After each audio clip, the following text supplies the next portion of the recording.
Изјавата на владините представници дека нема да има предвремени парламентарни избори е знак за страф и паника, смета потпредседателот на ДУИ Бујар Османи. Повтори дека премиерот, за разлика од јавните пораки, до нив преку посредници испраќал поинакви, дека после избори треба да се реконфигурира владата. Османи вели дека по локалните избори победниците од албанскиот блок ќе седнат и ќе преговараат за заедничко владење и нема премиерот да одлучува кој ќе биде во владата. Не знам дали тоа го прави свесно или не е свесен кој нерв го допира кај албанците. Меѓутоа, мислам дека стигнува на црвената линија веќе. Таква навреда дека премиерот од својата канцеларија ќе земе некои албанци, ќе извади некои албанци, веќе има допрено до сршта на револтот и на достоинството на луѓето.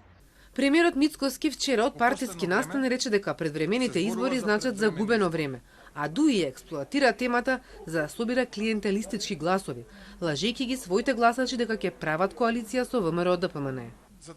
Тој рече и дека нивните повици да се вратат преку предвремени избори се доказ за очај. Реагира од владеачката ВМРО ДПМН дека Османи изнел измислици за наводни емисари од ВМРО ДПМН и дека сценаријата постојат само во неговата фантазија. Ситните трикови на грофот од Зајас не минуваат ниту во детска градинка. ВМРО ДПМН јасно и гласно порачува: единствените емисари што ги праќаме се оние кои ја носат пораката на народот, а тоа е одговорност за криминалниот картел ДУИ СДС, одговорност за Али, Заев, Филипче, Груби и Османи. Одвреди одговорија дека Османи бара сламка за спас во национални теми, а ДУИ секојдневно пласира лаги. Лага број 1. ДУИ е единствен легитимен представник на албанците. Тогаш зошто на предстојните локални избори ДУИ најголемиот број на албански општини ги отстапи на други кандидати? Зошто легитимниот ДУИ се крие зад коалиционите партнери?